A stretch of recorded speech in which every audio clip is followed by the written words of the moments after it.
Party ఫిరాయించిన ఎమ్మెల్యేలు ఎమ్మెల్సీలపై YSRCP serious అయింది. Party ఫిరాయించిన 4 ఎమ్మెల్యేలు 2 ఎమ్మెల్సీలను అనర్హులుగా చేయాలని అసెంబ్లీ స్పీకర్కు మండలి చైర్మన్కు ఫిర్యాదు చేసింది.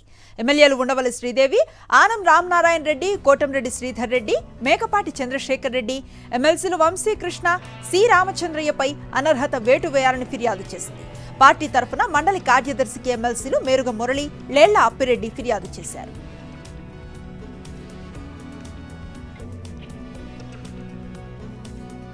అంగన్వాడీల సమ్మెలో రాజకీయ ప్రమేయం ఉందన్నారు ఏపీ ప్రభుత్వ సలహాదారు సజ్జల రామకృష్ణారెడ్డి. రాజకీయ కుట్రలకు బలి కావద్దని ఆయన అంగన్వాడీలకు విజ్ఞప్తి చేశారు. అంగన్వాడీలకు చేయాల్సిందంతా చేశామని, సమ్మె విరమించాలని ఆయన కోరారు. సొంతంగా వాళ్ళ అత్యుత్సాహంతో ఎక్కడన్నా చేసిన రేర్గా జరిగినాయేమో కానీ ప్రభుత్వం వైపు నుంచి ఏదో హెరాస్ చేయడమో బెదిరించడమో ఇంకో చేసింది అయితే లేదు ఇంతవరకు. అది అందరూ గమనిస్తూనే ఉన్నారు.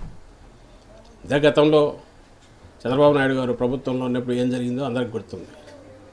ఆ అసహనంతో జగన్మోహన్ రెడ్డి గారి ప్రభుత్వం ఎప్పుడు లేదు. అంగన్వాడీ ఉద్యోగులను ప్రభుత్వంలో భాగంగానే చూస్తున్నాము.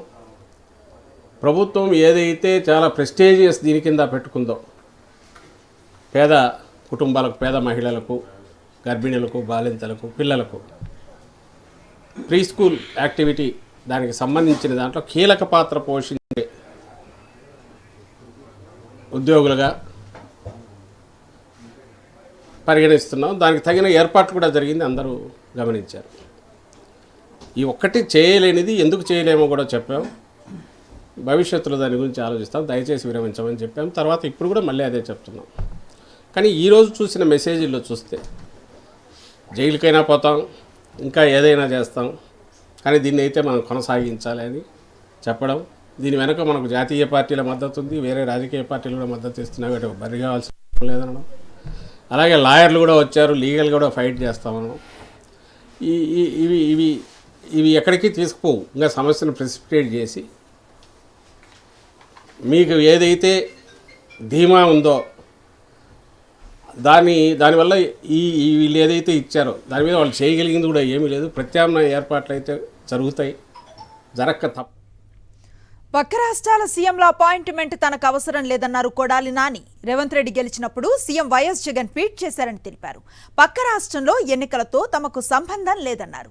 కాంగ్రెస్లో చేరిన షర్మిలకు రేవంత్ మద్దతు ఇవ్వటంలో వింతేముంది అని అన్నారు.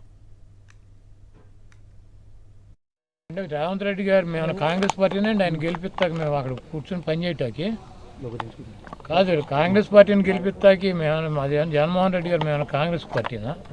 మేము తెలంగాణలో ఏ పార్టీకి మద్దతు తెలపలేదు. మేము అక్కడ ఉన్నటువంటి పార్టీని కూడా తీసేసి వచ్చి ఇక్కడ మేము ఆంధ్రప్రదేశ్ వరకు పరిమితం అయ్యాం. అక్కడ ఎవరు గెలుస్తారు, ఎవడు ఓడిపోతాడు అన్నది మాకు సంబంధం లేని విషయం. మాకు జగన్మోహన్ రెడ్డి గారు ఎగబడిపోవటం ఉండదు, దూరంగా వెళ్ళిపోవటం ఉండదు. ఆయన లిమిట్స్లో ఉంటాడు. ట్విట్టర్లో పెట్టాడు ఆయనకి అభినందనలు అని చెప్పి, ఆయన ఫోన్ చేసి అభినందించలేదు. ఆయనకంటే కేసీఆర్ గారు తొంటి ఇరిగింది కాబట్టి ఆయన పరామర్శించాడు. ఈయనకి తొంటి ఏమి ఇరగలేదు కదా, ఈయన వెళ్ళి పరామర్శించారు అవటానికి. రేవంత్ రెడ్డి గురించి ఇక్కడ ఆంధ్రప్రదేశ్లో డిస్కషన్ చేయటం, ఇక్కడ పెద్ద పట్టించుకోవటం అంత అవసరం లేదు. ఒకవేళ నాకు లేకపోతే మాకు ఎవరికైనా అపాయింట్మెంట్ కావాలంటే డైరెక్ట్గా ఢిల్లీ వెళ్తే సోనియా గాంధీ, రాహుల్ గాంధీ, ప్రియాంక గాంధీ అపాయింట్మెంట్లు దొరుకుతాయి. అక్కడి నుంచి ఒక ఫోన్ చేయించుకుంటే ఇక్కడ రేవంత్ రెడ్డి చేస్తాడు. కాబట్టి ప్రత్యేకంగా మాకు రేవంత్ రెడ్డి అపాయింట్మెంట్ తీసుకోవటం, రేవంత్ దగ్గరికి వెళ్ళటం. రేవంత్ రెడ్డి ఏదైనా ప్రాంతీయ పార్టీనా? రేవంత్ రెడ్డి ఏమైనా సుప్రీమా? వాళ్ళు ముఖ్యమంత్రిగా పెట్టుకున్నారు, ఆయన ఆ పదవిని ఎంజాయ్ చేయమనండి. ఊరిని ఇవన్నీ ముఖ్యమంత్రి గురించి వాళ్ళ గురించి నాకు ఫోన్ చేయలేదు. ఏం దీనికి ఫోన్ చేసేది? రేవంత్ రెడ్డి సపోర్ట్ అందిస్తాం కాదు, లేదా అక్కడికి ముఖ్యమంత్రి పదవి రిజైన్ చేసి ఇక్కడికి వచ్చి ఆంధ్రప్రదేశ్ వర్కింగ్ బైస్ యొక్క కాంగ్రెస్ పార్టీ ప్రెసిడెంట్ అవ్వమనండి. వాళ్ళ పార్టీకి వాళ్ళు అందించుకోక ఎవరికి అందిస్తాడు?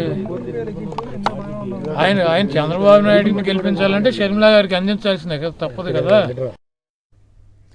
బెజవాడ టీడీపీలో మొదలైన ముసలం ఇప్పట్లో చల్లారేలా లేదు. కుటుంబంలో చిచ్చుపెట్టిన చంద్రబాబుపై తీవ్ర ఆగ్రహంతో ఆ పార్టీ ఎంపీ కేసినేని తెలుగుదేశానికి, ఆ పార్టీకి గుడ్ బై చెప్పనున్నట్లుగా ప్రకటించిన 2 రోజులకే నాని కూతురు బెజవాడ కార్పొరేటర్ శ్వేత సంచలన నిర్ణయం తీసుకున్నారు. ఇవాళ కార్పొరేటర్ పదవికి, టీడీపీ సభ్యత్వానికి రాజీనామా చేశారు. బెజవాడ టీడీపీలో ముసలం. టీడీపీకి దూరమవుతున్న కేశినేని నాని కుటుంబం. తెలుగుదేశం పార్టీకి గుడ్ బై చెప్పిన ఎంపీ కేశినేని నాని కూతురు శ్వేత. మొన్న ఎంపీ పదవికి పార్టీకి రాజీనామా చేస్తారని ప్రకటించిన కేశినేని నాని. టీడీపీకి మరో బిగ్ షాక్ తగిలింది. టీడీపీ పార్టీకి కేశినేని నాని కుమార్తె కేశినేని శ్వేత గుడ్ బై చెప్పారు. తన కార్పొరేటర్ పదవికి టీడీపీ సభ్యత్వానికి రాజీనామా చేస్తున్నట్లు ప్రకటించారు. విజయవాడ కార్పొరేషన్లో 11వ డివిజన్ కు శ్వేత కార్పొరేటర్ గా వ్యవహరిస్తున్నారు. ఇవాళ మున్సిపల్ కార్పొరేషన్ ఆఫీస్ కు వెళ్లి తన రాజీనామా పత్రాన్ని మేయర్ కు అందజేశారు. టీడీపీ వద్దనుకున్నప్పుడు ఆ పార్టీలో తాము కొనసాగడం సరైంది కాదని శ్వేత అన్నారు. గౌరవం లేని చోట పని చేయలేమని, ప్రజల తరపునే మా పోరాటం ఉంటుందన్నారు. కానీ మేము సెల్ఫ్ రెస్పెక్ట్ మాకు చాలా ఇంపార్టెంట్. గౌరవం లేని చోట మేము పని చేయలేము. ఎందుకంటే కేశినేని నాని గారు వ్యక్తిత్వం ఏంటనేది మీకు తెలుసు. ఆయన పనిచేసేది విజయవాడ ప్రజల కోసం, గౌరవం కోసం. ఆ గౌరవమే లేనప్పుడు మేము ఆ చోట ఉండలేము. తిరువూరు సభకు కేశినేని నానికి ఏంటి సంబంధమని లోకేష్ అడిగారని, అసలు విజయవాడ పార్లమెంటు నియోజకవర్గంలో నానికి సంబంధం ఏమిటని ప్రశ్నించడం ఎంతవరకు కరెక్ట్ అని శ్వేత ప్రశ్నించారు. కొందరికి విలువలు ఉండవని, అలాంటి వారి గురించి మాట్లాడటం సరికాదని ఆమె అన్నారు. విజయవాడ చుట్టుపక్కల ఉన్న 4 నియోజకవర్గాల్లో టీడీపీ అభ్యర్థులు కూడా లేరన్న విషయాన్ని శ్వేత గుర్తు చేశారు. చుట్టుపక్కల 4 ఎంపీ కాన్స్టిట్యున్సీల్లో మనకి తెలుగుదేశం పార్టీ క్యాండిడేట్ లేరు. రాజమండ్రిలో క్యాండిడేట్ లేరు, ఏలూరులో క్యాండిడేట్ లేదు, గుంటూరులో గల్లా జయదేవ్ గారు కంటెస్ట్ చేయట్లేదు, నరసరావుపేటలో క్యాండిడేట్ లేరు. మరి ఇవన్నీ కూడా వదిలేసి విజయవాడను ఒక్క కాన్స్టిట్యున్సీని ఎందుకు డిస్టర్బ్ చేద్దామని ఒక ఆలోచన పెట్టుకున్నారు. ఇది మీరు ఎవరైతే ఈ డెసిజన్ తీసుకున్నారో వాళ్ళని అడగాలి. కేశినేని నాని కార్యకర్తలతో మాట్లాడి భవిష్యత్తు కార్యాచరణ ప్రకటిస్తారని శ్వేత తెలిపారు. నాని పదవుల కోసం ఆశపడే వ్యక్తి కాదని, ఆయన మరోసారి ఎంపీగా బెజవాడ నుంచే పోటీ చేస్తారని స్పష్టం చేశారు.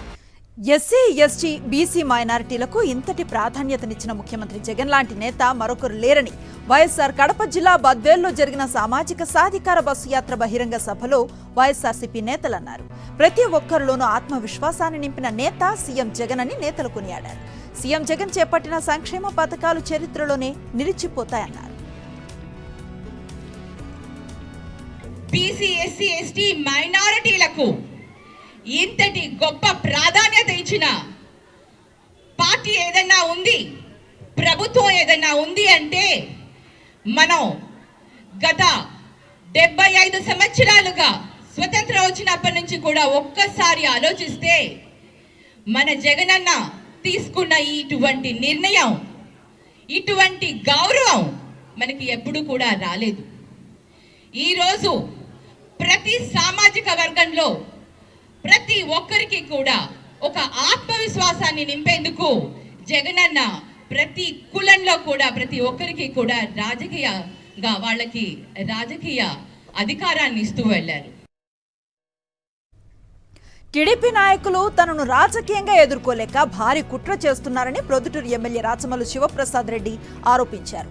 తన ఫోన్ హ్యాక్ చేయడంతో పాటు తన పేరు మీద సోషల్ మీడియాలో అశ్లీల పోస్టులు పెడుతున్నారంటూ జిల్లా ఎస్పీ సిద్ధార్థ్ కౌశల్ కు ఫిర్యాదు చేశారు.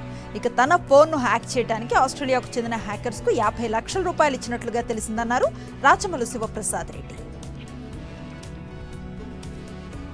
ఆ విషయంలో తెలుగుదేశం పార్టీ ప్రవర్తించే తీరు అత్యంత బలహీనమైనటువంటి వ్యక్తిత్వాన్ని ప్రతిబింబంగా కనిపిస్తుంది. రాజకీయంగా తెలుగుదేశం పార్టీ వైఎస్ఆర్ కాంగ్రెస్ పార్టీని ఎదుర్కోలేక రేపు ఎలక్షన్స్లో పోటీ చేసే వైసీపీ ఎమ్మెల్యే అభ్యర్థులను ఓడించడానికో లేకపోతే భౌతికంగా తుదముట్టించడానికో పెద్ద కుట్రలే జరుగుతున్నాయనే దానికి నేటి ప్రొద్దుటూరులో ఒక వార్త విశేషంగా చెప్పాల్సి వస్తుంది. తెలుగుదేశం పార్టీ నాయకత్వంలోని డైరెక్షన్ జరుగుతూ ఉంది.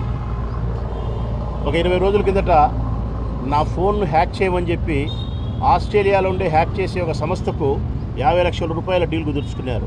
సంబంధించిన కాల్ డేటా కావచ్చు, రెగ్యులర్గా నేను మాట్లాడే ఫోన్ రికార్డింగ్ కావచ్చు, నా వాట్సాప్ కావచ్చు, చాటింగ్ కావచ్చు, వీడియో కాల్స్ కావచ్చు, నా మొబైల్లో ఉండే ఫోన్లో ఉండే ఫొటోస్ కావచ్చు, ఇంకా నా ఫైనాన్షియల్ మ్యాటర్ దాంట్లో ఏమన్నా డాక్యుమెంటేషన్ ఉంటే అది కావచ్చు, ఏదైనా రెగ్యులర్గా ప్రొద్దుటూరు ఎమ్మెల్యే మాట్లాడే ప్రతి మాట ప్రతి కదలిక మాకు తెలియాలి అని చెప్పి ఆస్ట్రేలియాలో ఉండే ఒక సంస్థకు 50 లక్షల రూపాయలతో డీల్ కుదుర్చుకొని 1/4 చెల్లించినారు. ప్రజలకు మంచి చేసే ప్రభుత్వం ఉండకూడదనే లక్ష్యంతో ఎల్లో మీడియా పనిచేస్తోందని మంత్రి దాడిశెట్టి రాజా మండిపడ్డారు. కాకినాడ జిల్లా తుని మండలం తాళ్లూరు గ్రామంలో మంత్రి రాజా పలు అభివృద్ధి కార్యక్రమాల్లో పాల్గొన్నారు. ముఖ్యమంత్రి జగన్మోహన్ రెడ్డిపై రోజూ తప్పుడు రాతలు రాస్తూ ఈనాడు పేపర్లు ప్రజలకు ఫ్రీగా పంచిపెడుతున్నారని విమర్శించారు. నూతనంగా నిర్మించనున్న షాదీఖానాకి శంకుస్థాపన చేసి వైఎస్ఆర్ పెన్షన్ కానుక కార్యక్రమంలో పాల్గొని పెన్షన్లు, భూపట్టాలను పంపిణీ చేశారు.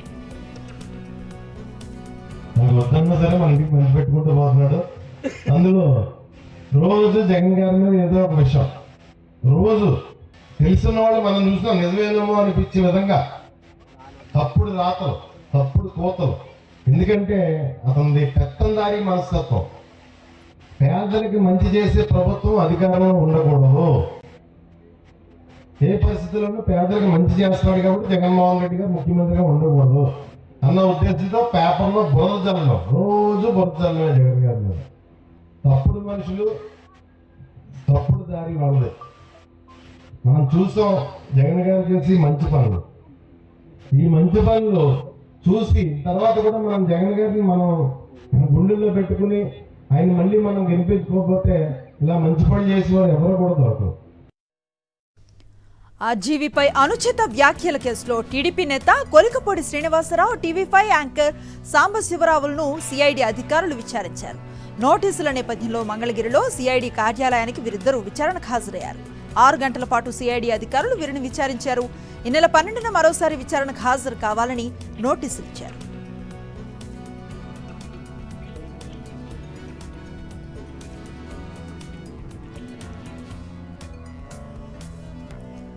బెల్ట్ ఫ్యాక్టరీ పారిశ్రామిక యూనిట్ల పునరుద్ధరణకు అన్ని విధాలా సహకరిస్తామన్నారు సీఎం రేవంత్ రెడ్డి.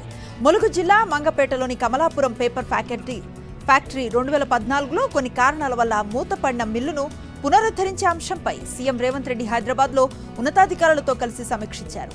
ప్రభుత్వం ఆర్థిక కార్యకలాపాలను పెంచడానికి, ఉపాధిని కల్పించడానికి ములుగు జిల్లాకు ప్రాధాన్యతనిస్తామన్నారు.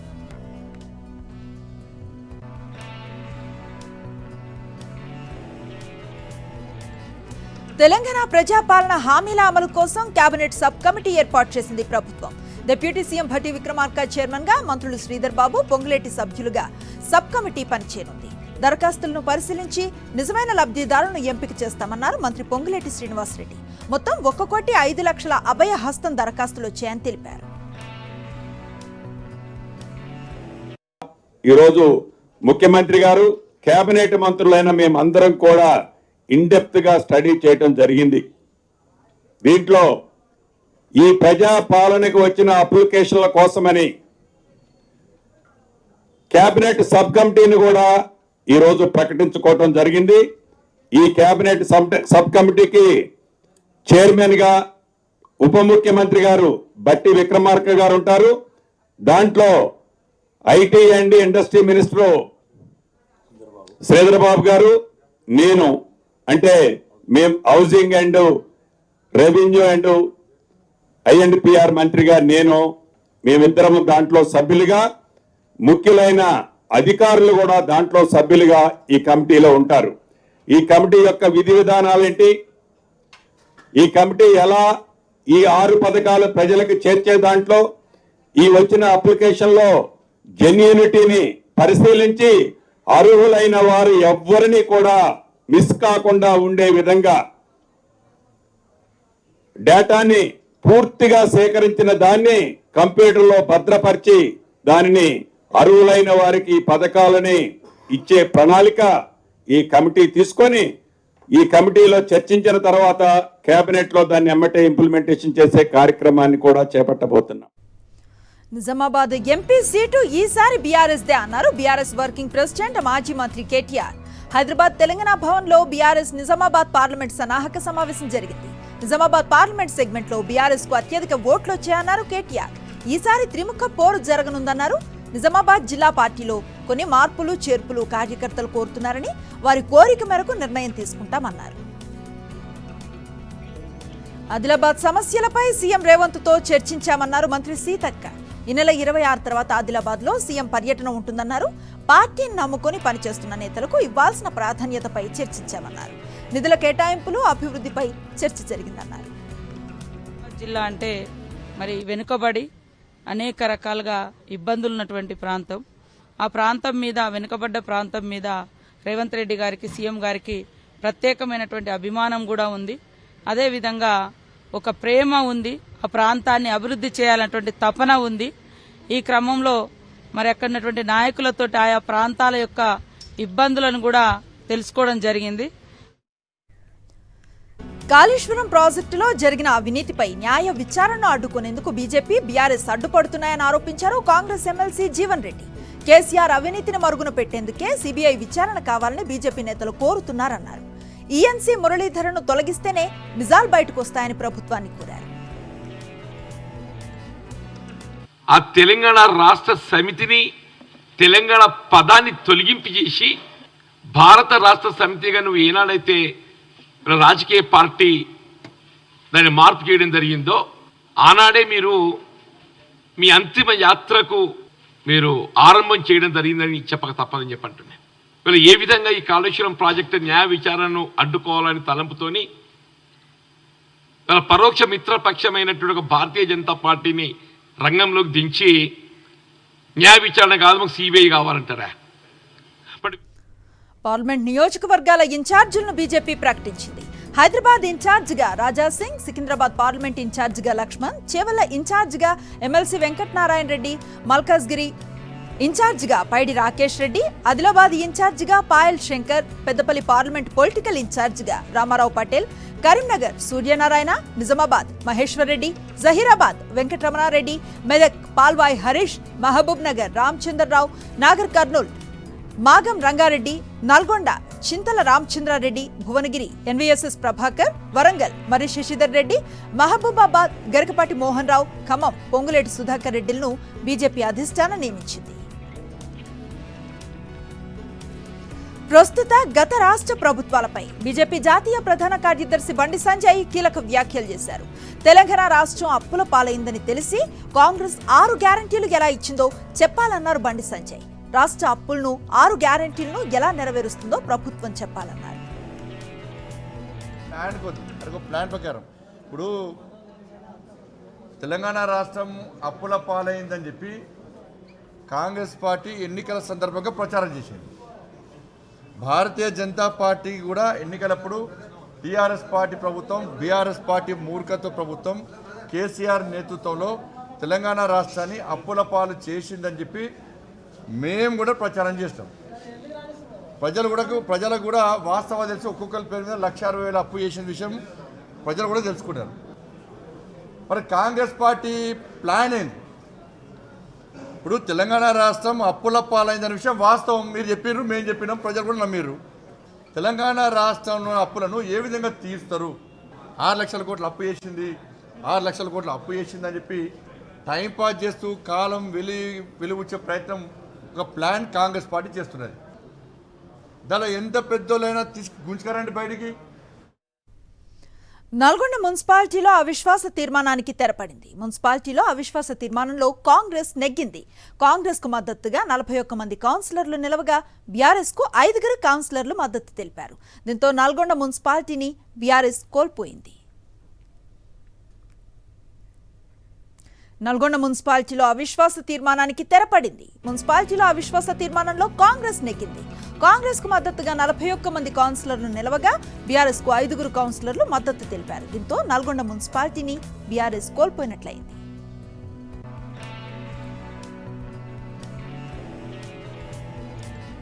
కరీంనగర్ జిల్లాలో ఇరిగేషన్ ఆఫీసులో దొంగతనం విచారణలో సంచలన నిజాలు వెలుగు చూస్తూ ఉన్నాయి. Maneru river dam files, digital డేటాతో పాటు లోయర్ మానేరు డేటా మాయమైనట్లుగా ప్రాథమిక విచారణలో వెలుగు చూసింది. తిమ్మాపూర్ ఎల్ఎండి ఇరిగేషన్ కార్యాలయంలో దొంగలు పడ్డారు. బీరువాన్ పగలు కొట్టడంతో పాటు కంప్యూటర్స్ ను ఎత్తుకెళ్లారు.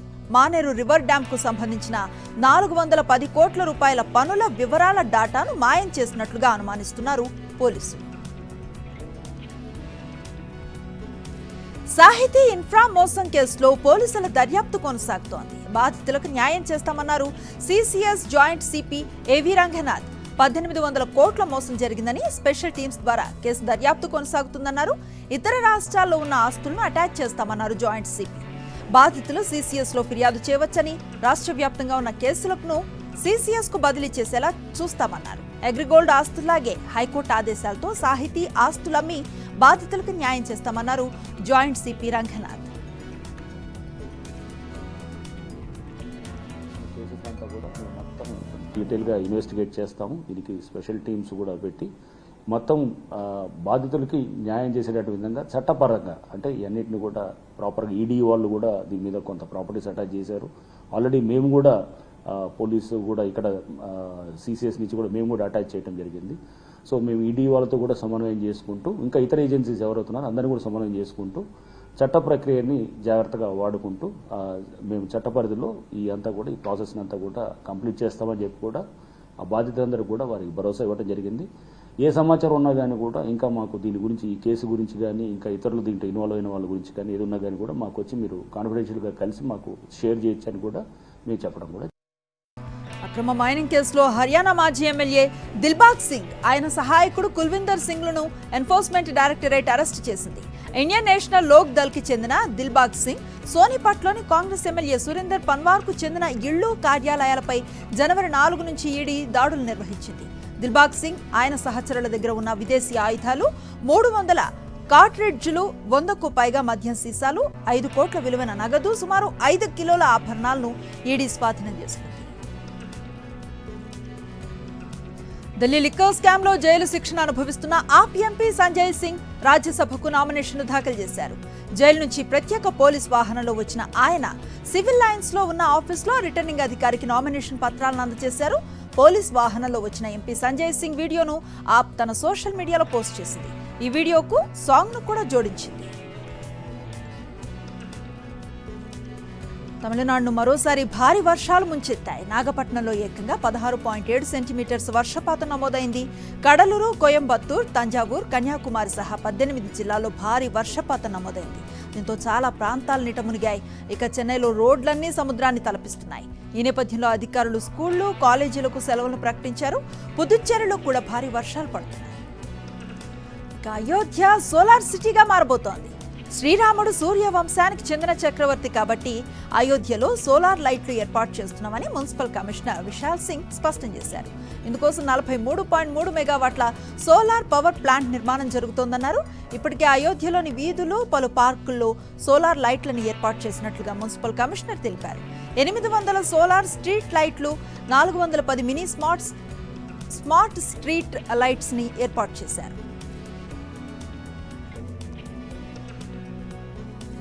అయోధ్య రాత్రి వేళ ఎలా ఉంటుంది? ఆ శ్రీరాముడు కొలువైన సన్నిధి ఎలా ఉంటుంది? ఆలయ ప్రాంగణం ఎంత రమణీయంగా ఉంటుంది? ఇలా ఆలోచించే ప్రతి భక్తుడి కోరికను తీరుస్తూ ఆలయ ట్రస్ట్ రాత్రివేళ అయోధ్యపురాన్ని చూపించే వీడియోను విడుదల చేసింది.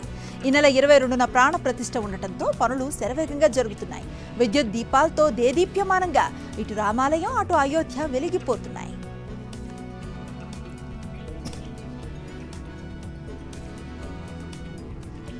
రాముడిని నమ్మని వారు సనాతన వ్యతిరేకులన్నారు రామ జన్మభూమి ప్రధాన అర్చకుడు ఆచార్య సత్యేంద్ర దాస్. ఆలయ ప్రారంభోత్సవ కార్యక్రమానికి అలాంటి వారిని ఆహ్వానించకూడదన్నారు. కాంగ్రెస్ జాతీయ అధ్యక్షుడు మల్లికార్జున ఖర్గే, సోనియా గాంధీలకు ఆహ్వానం పంపడంపై ఆయన ఈ విధంగా స్పందించారు. ఒకప్పుడు రాముడి ఉనికిని కొట్టిపారేసిన వీళ్లను ఇప్పుడు ఆహ్వానించాల్సిన అవసరం లేదని, వాళ్లు కూడా రావాల్సిన అవసరం లేదని ఆచార్య సత్యేంద్ర దాస్ అన్నారు. దేశవ్యాప్తంగా సూరత్ చీరలు ఎంతో ప్రాముఖ్యత ఉంది. ఇప్పుడు రామమందిర ప్రారంభోత్సవం వేళ సూరత్ వ్యాపారులు ప్రత్యేక చీరలను తయారు చేస్తున్నారు. అందులో సీతమ్మ వారి కోసం ప్రత్యేక చీరను రూపొందించారు. ఆ చీరపై రాముడు, అయోధ్య ఆలయ చిత్రాలను ముద్రించి ప్రత్యేకంగా తయారు చేశారు. టెక్స్టైల్స్ పరిశ్రమ తరఫున లలిత్ శర్మ సీతమ్మ వారి కోసం తయారు చేసిన మొదటి కానుకను అందజేశారు. మరోవైపు అయోధ్యలో రాముడి విగ్రహ ప్రాణ ప్రతిష్ఠ వేడుకల వేళ బనారసి చీరలకు డిమాండ్ పెరిగింది.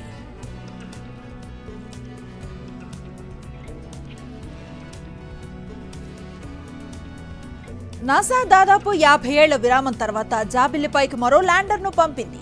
ఆస్ట్రోబోటిక్ టెక్నాలజీస్ అనే ప్రైవేట్ సంస్థ రూపొందించిన పెరిగ్రిన్ ల్యాండర్ను ఈ విజయవంతంగా ప్రయోగించింది. ఫ్లోరిడాలో అంతరిక్ష ప్రయోగ కేంద్రం నుంచి యునైటెడ్ లాంచ్ అలయన్స్ కు చెందిన వల్కన్ రాకెట్ ను ఈ ల్యాండర్ ను తీసుకొని నింగిలోకి దూసుకువెళ్లింది. అన్ని సజావుగా సాగితే ఫిబ్రవరి 23న ఈ లూనార్ ల్యాండర్ జాబిలి ఉపరితలంపై దిగనుంది. అంతరిక్ష రేసులో ప్రైవేట్ రంగ భాగస్వామ్యాన్ని మరింత విస్తృతం చేసే దిశగా నాసా కీలక చర్యలను చేపడుతోంది. అంతర్జాతీయ మార్కెట్స్ నుంచి వచ్చిన నెగటివ్ ట్రెండ్స్తో స్టాక్ మార్కెట్లు నష్టాల్లో ముగిశాయి. సెన్సెక్స్ 670 పాయింట్ల నష్టంతో 71,355 పాయింట్ల వద్ద ముగిసింది. నిఫ్టీ 197 పాయింట్ల నష్టంతో 21,513 పాయింట్ల వద్ద ముగిసింది. ఇక సెక్టార్ సూచీలో టెక్ సూచీలు 0.77%, మెటల్ సూచీలు 0.40%, బ్యాంకెక్స్ సూచీలు 1.42% నష్టపోయాయి. నిఫ్టీ టాప్ గెయినర్స్ లిస్టులో Adani ports 1.57%, ONGC 0.55%, NTPC 0.52%, Sun Pharma 0.52% లాభపడ్డాయి. నిఫ్టీ టాప్ లూజర్స్ లిస్టులో యూపీఎల్ 3.44%, ఎస్బీఐ లైఫ్ 2.60%, ఎస్బీఐఎన్ 2.19% నష్టపోయాయి. తనపై తప్పుడు వార్తలు రాస్తున్నారంటూ సీరియస్ అయ్యారు ప్రముఖ నిర్మాత దిల్ రాజు. ప్రతి సంక్రాంతికి ఏదో రకంగా తనపై విమర్శలు చేస్తున్నారని, ఇకపై తన గురించి తప్పుడు వార్తలు రాసే వెబ్సైట్ల తాట తీస్తానంటూ హెచ్చరించారు. హనుమాన్ ప్రీ రిలీజ్ ఈవెంట్లో చిరంజీవి మాట్లాడిన మాటలను 2 ప్రముఖ వెబ్సైట్స్ తప్పుగా వక్రీకరించాయంటూ ఫైర్ అయ్యారు. సినిమాలు రిలీజ్ అవుతున్నప్పుడల్లా డైరెక్టర్ ఇండైరెక్ట్ నేను కష్టపడి ఎదిగి ఇవాళ ఇండస్ట్రీలో ఈ పొజిషన్లో ఉన్నందుకు ఎప్పుడు ప్రతి సంక్రాంతికి ఏదో రకంగా కాంట్రవర్సీ చేస్తూ పైన స్టోన్స్ వేస్తూనే ఉంటారు. కొందరు వెబ్సైట్లలో చిరంజీవి గారు మాట్లాడిన దాన్ని ఇంకొకలాగా టర్న్ చేసి రాశారు. మీరు నా పైన ఏదో రాసి మీ వెబ్సైట్ ఇంపార్టెన్స్ పెంచుకోవడానికి వేరే వాళ్ళని ఎందుకు వాడుకుంటున్నారు? మీకు ఇది అవసరమా? అంటే దిల్ రాజు ఏం రియాక్ట్ అవ్వడు, సాఫ్ట్గా వెళ్తాడు అనుకుంటున్నారా? తాత తీస్తా సంబంధం లేకుండా పోనీ ఆ ప్రొడ్యూసర్ వచ్చి మీ దగ్గర ఏమన్నా మాట్లాడాడా? మీకు ఎంత దమ్ముంటే ఆ ప్రొడ్యూసర్ నన్ను స్టేజ్ పై పిలిచి కూర్చోబెట్టి క్వశ్చన్స్ వేయండి. ఎందుకు ప్రతి సంక్రాంతికి నన్నే టార్గెట్ చేయాలి? వ్యాపార పరంగా వచ్చే కొన్ని కాంట్రవర్షియల్స్ని మీరు అడ్వాంటేజ్గా తీసుకొని ప్రతి సంక్రాంతికి మీ వెబ్సైట్లు, మీ కొన్ని యూట్యూబ్ ఛానల్స్ కొన్నిటికి వాడుకుంటున్నారు. అది 100% తప్పు. ఇందాక నేను అన్నానుగా తాట తీస్తాను, ఈజీగా తీసుకోవద్దు. నా పైన ఏదైనా రాస్తే, తప్పుడు రాతలు రాస్తే, మీకు తెలియకుండా కాంట్రవర్సీ చేస్తే ఈ రోజు నుంచి నేను ఊరుకోను. ఇవి non stop 9 PM news details.